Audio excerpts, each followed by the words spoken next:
Hi everyone, Stjepan here. In today's video I'm going to continue the series on the Dutch defense with the classical Dutch, which is probably the most popular of the three Dutch opening systems, the classical, the Leningrad and the Stonewall. We've covered the Stonewall in the last video, so if you haven't seen that, have a look at that, because it's very different to this. And if you're just starting out with the Dutch, it might be good to know all the options. And also watch the introductory video I've made on the Dutch, where I covered all opening systems briefly. Okay, so the classical Dutch is probably the most interesting and the most aggressive of the three systems, because it's based on a kingside attack strategy, but also it's not all about the kingside attacks, and it's very important to know the positional and the strategic aspects of the position if you don't want to mess it up. Also, as opposed to the Stonewall and also the Leningrad to some extent, it's very important not to mess up your move orders in the classical Dutch, because white could get in a very quick advantage if you're not careful. Okay, so here's what the opening is about. As soon as you play f5 after d4, it's clear that you're fighting for the center. You want to gain space on the king side, control the e4 square. It's sort of like the Sicilian, but committing your f-pawn, which is much riskier than committing your c-pawn, because the diagonal to your king is open, and often your 7th rank is going to be weak. And another thing is, white cannot play for an advantage against the Dutch the same way he can play for an advantage against other openings, unless he plays complicated, forcing risky chess. So most people who play d4 often go for positions where they have to push the e4 pawn forward to gain a small edge. If you play the Semislav against them, for example, most people don't play bishop g5 and Moscow and anti-Moscow aggressive lines. Most people go for a small advantage. Against the Dutch, that's just not possible. You either play against it or you lose. Okay, so many players have played the classical Dutch over the years, among others Stahl, Spassky, Larsen, Capablanca, even Paul Morphy, so it's a very popular opening. I'm going to be focusing on plans for both sides, same as in the previous video, because it's important to know what the plans are about, but we are also going to be covering the opening theory, and we are going to be looking at two different setups white could play. Two main setups white could play. One is the English setup and one is a normal d4, c4 setup. We're also going to be looking at some deviations. Okay, so let's see what the classical Dutch is. So after pawn to g3, which is one of the common moves, white could also start with knight f3 or pawn to c4. You play knight f6, he plays bishop g2. Again, he could also have played knight f3, you play knight f6, he plays c4, you play e6, then they play g3, bishop e7, bishop g2. So it's mainly going to be transposing, but let's say g3, knight f6, bishop g2, e6, and now c4, bishop e7, and knight f3. And after knight f3 you castle, and this is your classical Dutch setup. Okay, so you play e6, knight f6, bishop e7, castles short, and this is what you're trying to do. One thing I would like to mention, which we are only going to be mentioning briefly, is that if after c4 black wishes to exchange the bishops, he can. It's still the classical Dutch, but it's a slightly different opening. You can play bishop to b4 in sort of Bogo Indian fashion. It's slightly different because you're trading off your dark square defender, which means that often the plan we are going to be looking at in a second is not going to be as effective, and that's the plan of playing for e5. e5 will not be as effective because there will be basically nothing to cover your dark squares after that, and sometimes you are going to be in trouble. Okay, so that's one thing. You could play bishop b4, but I wouldn't recommend that. That simplifies the position, and the Dutch is an attacking opening, so you want to play for a win. So bishop to e7. Now, the Dutch is very similar to the Queen's Indian, and if you know the Queen's Indian, then after the opening moves, black plays b6 very early on, and white's most effective method of countering the Queen's Indian is to play the main line with g3, bishop g2. In the Dutch, you haven't played b6 yet, so most often white is going to play g3 and fianchetto his bishop to use that fact. If white doesn't play bishop to g2 after g3 and g3, then black's best idea is to play b6, which we are going to look at in a second. Okay, so white completes his setup, knight f3, black castles, and pawn to d6. And pawn to d6 is the so-called Ilyin-Zhenevsky system, which we are going to be covering in detail. This is the main opening idea. And here we can start with what the opening is about. So the main idea behind d6 is to play e5. Okay, so e5 is the break you want to play for, and after you achieve e5, you have a broad center. You have a lot of attacking prospects, especially with the move f4, undermining white's kingside structure. And it's considered that if black gets in the move e5, he should be slightly better. Okay, so knight to c3, and here we have a couple of options we could go for. The main moves are queen e8, a5, and knight e4. There are a couple of other options. Most of them are just not good, and we are going to have a look at them in separate parts of this video. Okay, now before we move on to the theory, let's look at the main rules. Okay, so the main thing in the classical Dutch you have to remember is that white wants to play e4. If white can play e4, then white usually stands better unless black can counter it with e5. If black has to exchange with f takes e4, usually white will be better because you will have no space for your pieces and hardly any counterplay on the king side with the semi-open e file being open for white. Okay, after e4, f takes e4, so his rook would be active on e1. That wouldn't be good, and your pawn on e6 would be a target because you still have a pawn on e6. After e4, also, as I said, no attack. If black can get in e5, though, the position is either equal or very complicated. If black gets in e5 with the pawn still on f5 without white being able to trade it off, then he has a huge center and, as I said, options for a kingside attack. So let's have a look. Let's have a look at an example of that. So let's say knight to f3. Let's say e6, g3, knight f6, bishop g2, bishop e7, c4. Let's just play the main line. So castles, d6, knight c3, a5. This is one of the main moves. And let's say white plays the move queen to c2. Now, one thing you have to remember, we are actually going to have a look at a game from this position played by Simon Williams, the Ginger GM, the best classical Dutch player of all time, probably. And one rule is that knight c6 is only played when the white queen is placed on c2, because if d5 happens, which is a common advance, which again we are going to have a look at, you have the move knight b4 with tempo. So that's usually how things go. Okay, now here's the interesting part, pawn to e4. So we said white wants to achieve e4, and it should give him an advantage unless black can play the move e5.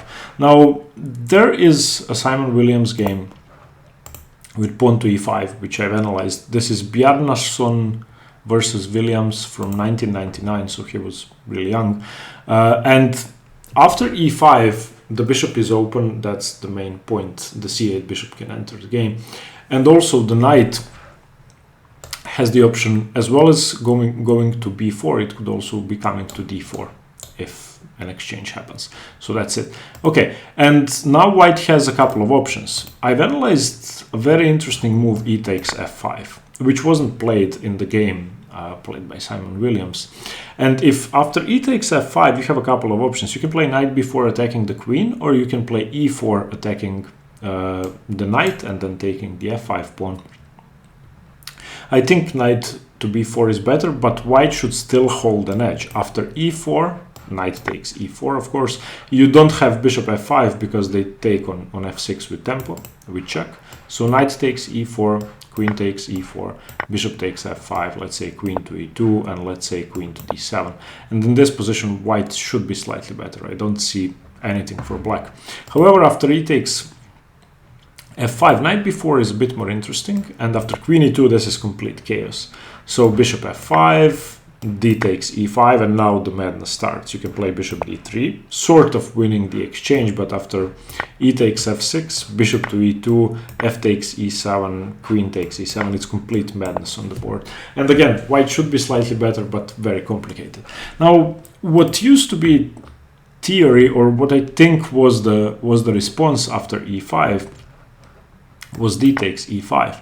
And now black gets an isolated e-pawn, fine. And after, yeah, you can play f takes e4, or you could play d takes.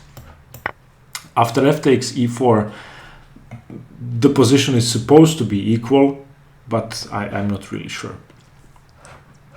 Okay, so the idea is that if white can get in e4 without black getting in e5, then white should be better. So let's have a look at that in this position. If the response that should be played, e5, is not played, let's see what happens. After f takes e immediately, then knight takes e4, you're gonna have a couple of options. Now, trying to equalize with the move e5 again makes the most sense. So e5, and after d takes e5, d takes e5, knight takes f6, bishop to f6. Again, gives black an isolated e-pawn, but black sort of has the equality. And the other option after knight takes e4 is simply knight takes e4 and queen takes e4 and playing for d5. Which after, let's say, queen d3, dc4, queen c4, queen d5, again should be equal for black. So you don't have to play e5 straight away, or at least that's what I concluded after my analysis. Using the engine, by the way, doesn't help with the classical Dutch. You sort of have to figure out the positions for yourself. If I'm going to turn an engine now, you cannot see the evaluation bar, but let's say after e4, e5 is supposed to be +1 for white, which is simply not true. Okay, let's continue. So e4, e5, one of the main plans you have to remember. Okay, now let's have a look at one mistake which has been played about 20 times. So d4, f5, knight f3, knight f6, g3, e6, bishop g2, bishop e7, c4 castles, knight c3, d6 castles. Okay, now there is one more thing white could go for. Instead of e4, white could play for d5. And if you've ever played the Queen's Indian defense, then you know that often your f5 pawn is going to be weak after d5, e5. And also your bishop on b7, if your bishop is on b7, is going to become a worse piece, and you're going to have to reroute it back to c8. In the case of the Dutch, d5 gains a ton of space and breaks up black's already sort of crumbly, weak center. So here's the mistake. On move 7, as we said, queen e8 is the normal move, a5 or knight e4. Okay, if black makes a mistake with knight c6, when the queen is not on c2, so you don't have knight to b4 as a maneuver, white could play d5 straight away. And this is considered to be positionally much better for white. Now, it's not losing straight away, but it should be lost on the highest levels. There have been plenty of games from the 60s lost by black from this position. And now how do you punish that? After d5, how do you punish black? After d5, you simply have to play knight e5. Okay, and after knight to d4, you can now play knight takes c4, which is the only sensible move. But after knight e6, bishop e6, pawn e6, your center is weak, you have no counterplay, white's bishop is the best piece on the board, and it's just a dreadful position. So this is a mistake. So you have to be careful about d5. That's why in this position people either play queen e8 or a5. Okay, now let's have a look at positions where white doesn't fianchetto. So after f5, we said the normal plan is g3 and bishop to g2. Why?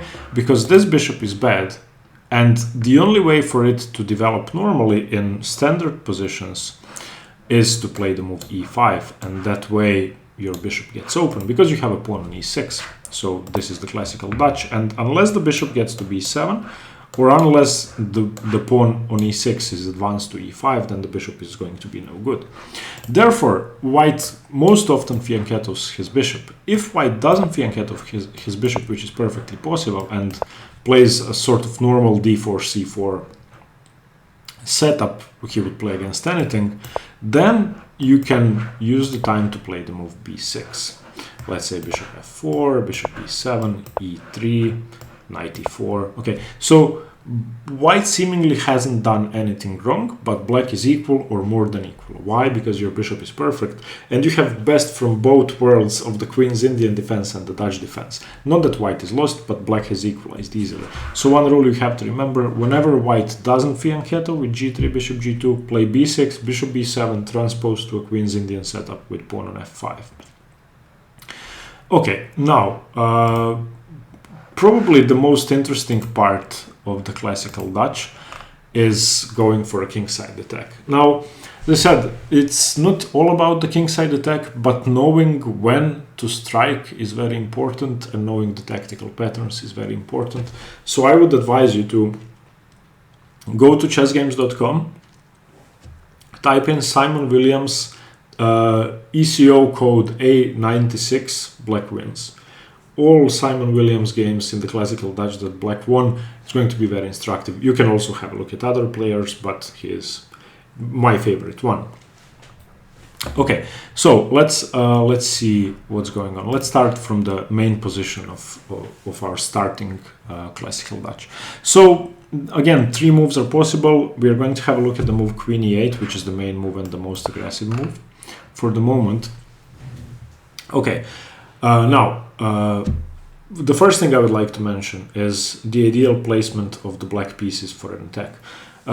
Your A8 rook is probably going to be stuck there for quite some time, and it's highly unlikely that you will include it in a quick attack. Okay, your queen follows its comes to the most natural square with Queen E8, which is a main move on move 7 for a reason. The queen wants to go to h5. From h5, the queen exerts pressure on h2 and along this diagonal. One important thing to note is that if, let's just give white a move, let's say b3 and queen h5, if white plays the move e3, this move is often aimed at trading the queens, so the black queen will often drop back to h6, from where now this bishop has been shut out. You can play queen h6. Okay, so the queen belongs on h5. Your bishop ideally wants to get to h3. Okay, if the bishop gets to h3 and you can trade off the g2 bishop, then the white king is weak. Your knight, which is now on f6, belongs on g4. Again, in conjunction with the queen on h5, you can see the pressure on h2. For all of this to become very, very, very effective, you want to play e5, f4. That's your ideal attacking setup and your ideal attacking plan. Play queen e8, play queen h5, play e5, play f4, bishop h3, knight g4, checkmate. Most often it won't work because white is not an idiot, so he's not just going to allow you to checkmate him, but you will get a lot of pressure in most of your games. In exchange for that, in the classical Dutch, white has more space on the queen side, white has more attacking chances on the queen side. The good news is your king is not on the queen side. So often white is going to advance his pawns, put a rook on c1. If they manage to take the c7 pawn, then you're in trouble, so white goes for counterplay that way. Okay, let's have just a quick mention of the move b5. Sometimes, most often when your knight has been played to a6 and then to c7, you can play the move b5, weakening the d5 square and then controlling the d5 square, also generally exerting more control over the light squares in the center. Okay, now let's have a look at some theory, finally. Okay, we will be starting from this position. This is the Ilyin-Genevsky system, the main line of the classical Dutch, and basically the most important thing you have to know. And as we said, we have queen e8, a5, or knight e4. Again, knight c6 you don't play, you will lose, because d5 and knight e5 and knight d4, and this variation we've seen before. Okay, so only 3 moves to consider. Before we move on, I would like to mention one deviation from white, which is queen to c2. If queen to c2 is played, we can now play knight to c6, but we start with the move a5 to support our knight on b4. So after they play knight c3, we play knight c6. In this position, of course, it would be bad to play the move d5 because knight b4 and white would simply collapse. So white starts with the move pawn to a3 to stop knight b4. But now black seizes his moment to play the move e5. And white, of course, shouldn't take. This trade would be very good for black. Instead of that, after e5, white responds d5. But it's now under very favorable circumstances. Your f5 pawn is defended, unlike the Queen's Indian defense. c5 is very hard to play. Sometimes you will even have time to get in the move, b6 to completely prevent c5. And your knight is rerouting to very beautiful squares after knight b8. Okay, so after the f5 pawn is defended, for example, with g6 here, you can then remaneuver your knight into play. So this wouldn't be a problem. So just remember that if white starts with queen to c2, change of plans, you have knight c6, he's going to have to prevent knight b4 with a3, and then you can play the move e5. If you can play e5 without being punished, generally, you are equal. The main move, though, is knight c3. And now let's have a look at our three options. Queen e8, as I said, main move. a5 is generally played to be able to play knight a6 without blocking in your a5, your a7 pawn. Also, it prevents an expansion with b4, which is always possible. White generally continues with b3. The reason why white continues with b3 is to control the e5 square some more. It's the most active placement of his bishop, and after e4, the center is very strong, and much more flexible because of the b2 bishop. Okay, now after a5, usually queen e8 is played once again, so a combination of the two systems. You could play knight a6, you could play c6, you could also play knight e4. That's one more plan I would have to mention. So knight e4, not only in this position, but on move 7 as well, sometimes even on move 6, which is called the Alekhine system, is a very useful move for two reasons. The first reason is after you play knight e4, it's very hard for white to play e4, almost impossible. If a trade happens, as we are going to see in other variations, after fe4, often you will have the move d5 to simply solidify your e4 pawn. The second reason is sometimes this is going to be supporting an f-file attack. This is also a theme in the Queen's Indian, so after takes and pawn takes, obviously your rook is much better now. Thirdly, after d5, if a trade happens, your c8 bishop becomes very active. So that's very important. However, after a3 and b3, the most common move is queen e8. So most move orders here after move 7 are going to be a transposition unless white does something drastic. So bishop to b2, knight a6, the knight is either going to b4 or to c7 after c5, which is possible, very rare but possible, rook e1. White, of course, wants to play for e4, that's clear enough, queen g6. Queen g6 is another pattern, as well as queen h5. This is designed simply to prevent the e4 break. Okay, e4, and now after knight takes e4, knight takes e4, f takes e4, rook takes e4, here's the point, knight b4, and in this position the rook is under pressure. Of course the rook couldn't have been taken. Let's just have a look at that quickly. After queen takes e4, sorry for using the engine, I just want to double check everything. Yeah, okay. Yeah, sorry, I just couldn't remember everything. So the queen has no squares. The best move would either be queen to c6 or taking the knight. Sorry for that. Okay, so after rook takes e4, you play knight b4. And after, for example, queen to e2 defending the rook, you now have bishop to f6 and a lot of pressure on white's position. Of course, white doesn't want to give up an exchange in e6. One more thing I forgot to mention. The bishop in the classical Dutch, the dark squared bishop, usually ends up on f6. And that's going to be the case in positions where you don't have a quick attack, where you don't have a quick mate, this bishop is going to be challenging the bishop on b2, also making, in most cases, making d5 very hard to play. Okay, let's come back to e4. In this position, of course, e5 simply wouldn't work, because white has a tempo on the f5 pawn, and then your center is going to collapse. Okay, let's have a look at knight e4 now.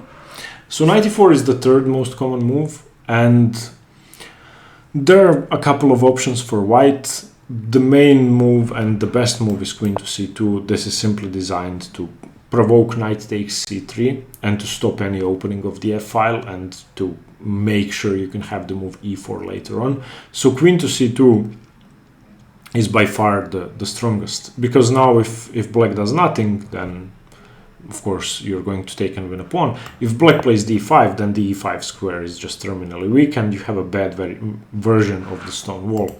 So knight takes c3, and after queen, you can take with the b pawn, you can take with the queen. I would recommend taking with the queen, but taking with the b pawn is positionally stronger, even though you double your pawns, because it's going to be very hard to play e4, to prevent e4. So after b takes, and knight c6 and e4 straight away, black has to play e5, and now you get in d5. And this is very hard for black to counter. This is a good variation, a good version of the Nimzo, or a good version of the Queen's Indian if b5 happens, because you get in c5 straight away. And I just like white here. Of course, if you mess up, then you lose, because you have a bad pawn structure in the end. If queen takes c3, then this is slightly less risky. Black can continue with his normal plans. So a5, b3. You can play knight c6, because the queen has been developed. It's not on c2, but you still have support on the b4 square. Bishop to b2, bishop to f6, normal plans, and you go on from there. Now, if after knight e4 white doesn't play queen c2, challenging your knight, then his second option is knight takes. And you take with the f pawn, and they play knight to d2, and you play d5. And this, I think, is very good for black, because if white doesn't do something straight away, then he's just going to be worse. You're going to play e5, give up a pawn if need be, and open up your bishop, and just start queen e8, queen h5, get your other knight, knight d7, knight f6, knight g4, and start an attack. Your rook is already perfectly placed. Often the move e3 is also going to be a good battering ram to break open the position. So white has to do something straight away, and what white does is the move f3. In this position, black's best is simply to ignore that and start developing his pieces by counterattacking on d4. So you play knight to c6, and after f takes e4, you exchange the rooks on f1, and after knight takes f1, defending the pawn, you play d takes c4, double attacking the pawn. So now white has to defend, and you develop with bishop to d7. There are other options, however, but this is just the most forcing way to play, most forcing way to play the position. Okay, knight takes c3. Okay, and as I said, this should be good for black unless white knows the exact move order and the exact theoretical line to break open this structure. So white absolutely has to start with f3. You can take on f3 to avoid all the complications, but I would recommend learning the lines and just playing knight c6, which is stronger. Okay, now let's have a look at queen e8, which is the main move. After queen e8, white usually fianchettos his bishop with b3, bishop to b2. White can also play rook e1, going for a very straightforward e4 push, in which case you play queen g6, and after e4 we have the same thing. F e4, knight e4, knight e4, rook e4, and excuse me, I know everything now. If you take the rook, he has knight h4, and your queen has no squares. Best moves are either queen c6 or queen takes h4.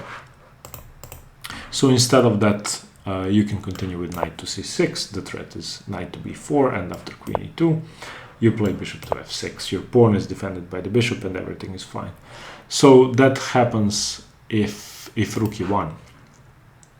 Instead of rook e1 and b3, which is the main move, queen c2 could happen again, which is trying to prevent knight e4, and in which case you can either play queen g6, playing positionally, or you can play queen h5, playing for an attack, which is what I would recommend. Also, excuse me, queen c2 prepares e4, not only preventing knight e4. So white plays e4.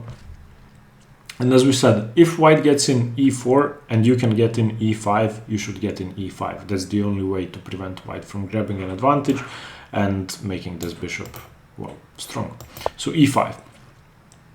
Now in this position, white's best is d takes e5, and after d takes e5, he should play knight d5. This is a theoretical variation in which black wins most of the games, even though the engines like white. So after knight takes d5, c takes d5, excuse me, bishop to d6, white should be slightly better, but black apparently has an easier game. So remember to counter e5 with d5 if that ever happens. Okay, so that's queen c2. Instead of queen c2, white could continue very principally with the move b4, which I think is a very good plan. If black is trying to attack on the king side, you should try and attack on the queen side. Here the main move is knight c6 and provoking b5, and you continue knight d8.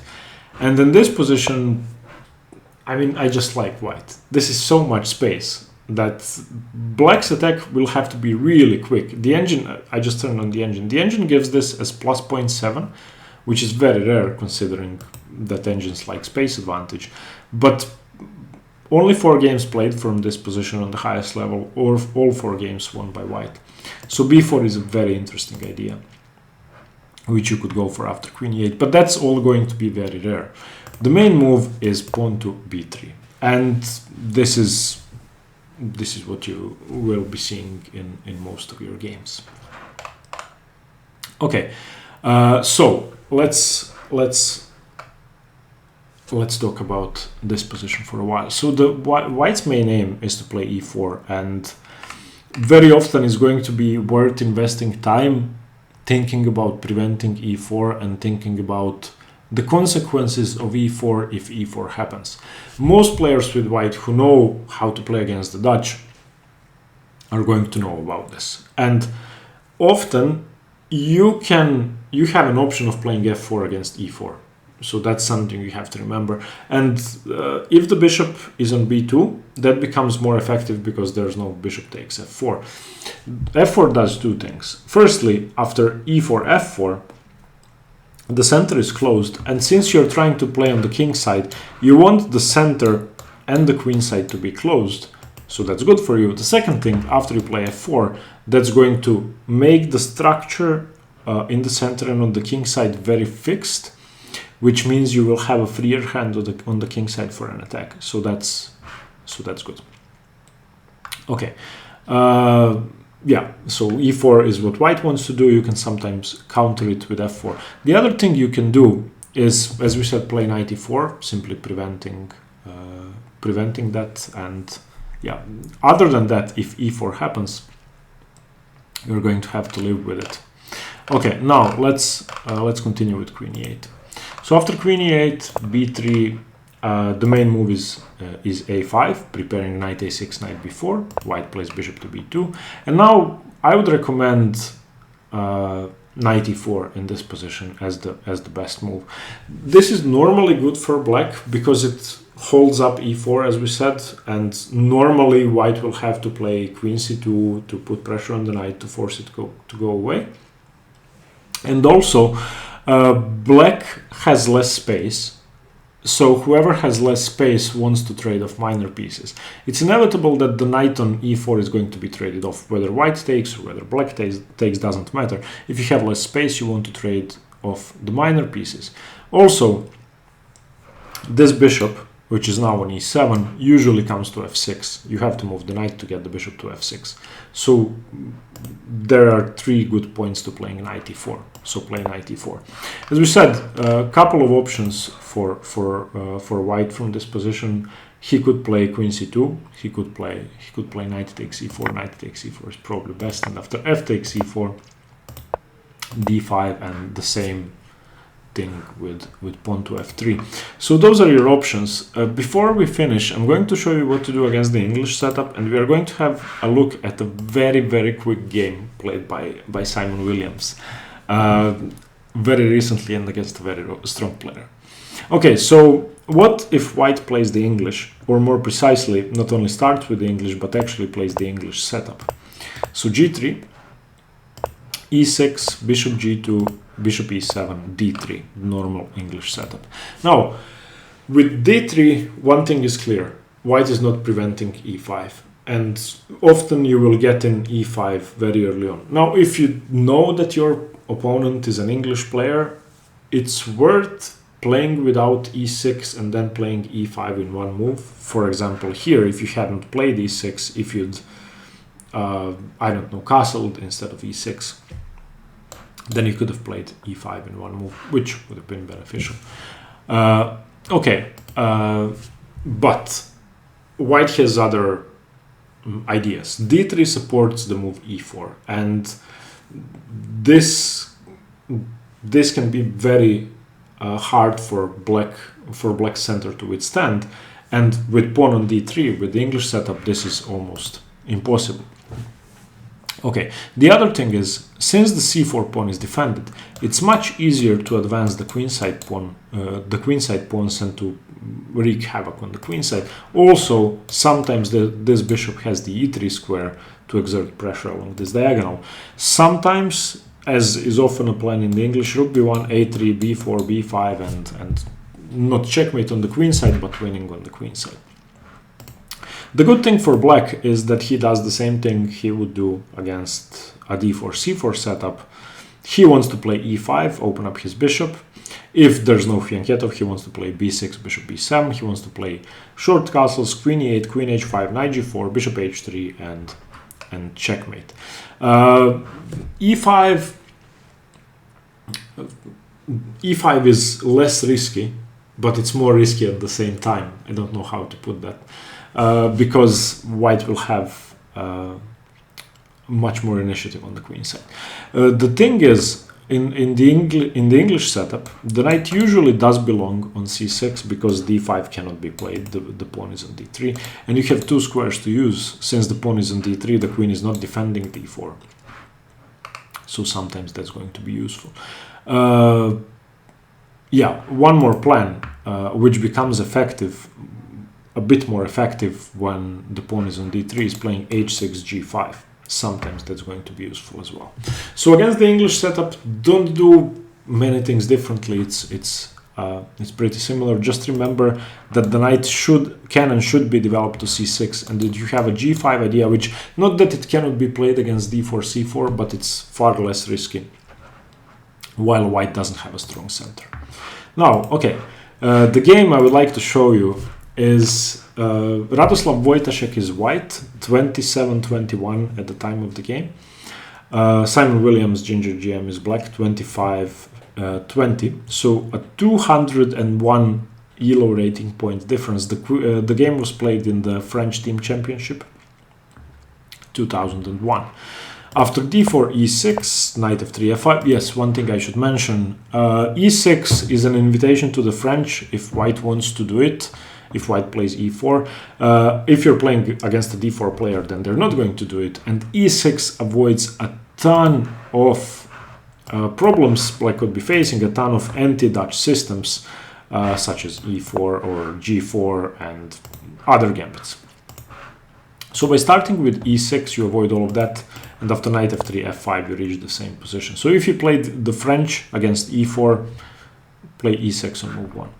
g3, knight f6, bishop g2, bishop e7, castles, c4, d6, queen c2. We said after queen to c2, we put our knight on c6. We start with a5 to be able to support our knight on b4.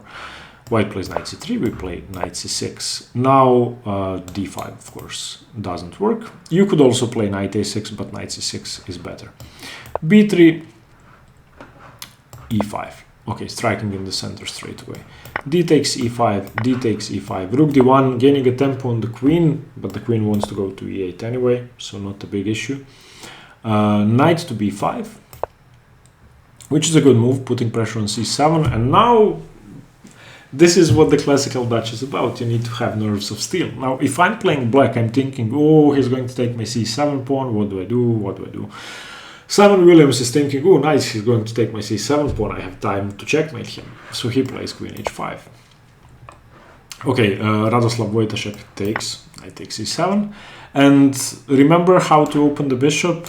Remember that you want your bishop on g3. Remember that you want your knight on g4. So what do you play? You play f4. And I've seen this in many classical Dutch games. You play f4, even if it means giving up a pawn. Even if it means giving up 2 pawns, including the c7 pawn, even if it means giving up a rook, which white is now able to play. As we said, the a8 rook is not a crucial attacking piece. Often you won't be needing it, so if white wants to take it, then good. White does take, so knight takes a8. Now in this position I found an improvement, but Simon Williams' move was good as well. The engine gives this as +1.5, considering that black gave up a pawn and the rook. That's enough compensation. So what he should have played is bishop f5, gaining a tempo on the queen straight away. And after queen d2, fg3, hg3, rook d8. Now, giving up the queen for rook and bishop wouldn't be good enough, so queen e1. And now rook a8, rook takes a8, and something like bishop to b2 should be slightly better for white. So this should be slightly better for white. What Simon Williams played in the game is much better for white according to the engines, but it's very hard to play for humans. He plays bishop c5. Now, in the game, Radoslav Wojtaszek blundered dreadfully, and with his next move simply lost the game. If you want, you can pause the video and try to find a good continuation here. What's going on here is that all of black's pieces are coming in, and it's going to be very hard to defend this. When you take fg3, your rook and bishop are aiming at f2, and you could be in trouble. Okay, so in the game he played rook d5. I'm going to show you why that's bad. What he should have played is the counterintuitive gf4, simply preventing fg3. And after bishop f5, queen to b2, something like knight to g4, trying to checkmate and take on f2, you play e3. And yeah, you could play knight takes h2, and after knight takes h2, queen takes d1, but that's not a big deal. Knight f1, and white again should be better. Instead of that, he played rook d5, which just loses to knight b4, attacking the queen, attacking the rook. And after, the idea was, of course, take on e5, take the queen, but that simply doesn't work. He takes on e5, Simon Williams takes on c2, he takes the queen. Okay, and of course not taking this rook, but you take on h5 first. And here what do? I mean, the material is 3 minor pieces. Actually, black is an exchange up when you count everything. And here there's just, you have to save your rook. He's going to take on g3 twice because the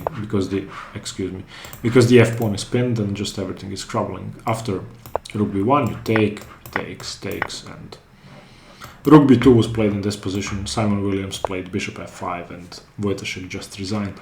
So I chose this game because I was fascinated by how quickly white collapsed without getting checkmated. He actually collapsed by losing material. Okay, sorry if the video was a bit too long. Sorry for the mistake with queen takes rook, that I didn't know all the consequences of the move. If I made any more mistakes, please point them out in the comments. I'm learning the classical Dutch myself, and I'm trying to master it because I want to make it an integral part of my tournament repertoire. So any advice is useful. Let me know what you think. Stay tuned for more chess. Bye.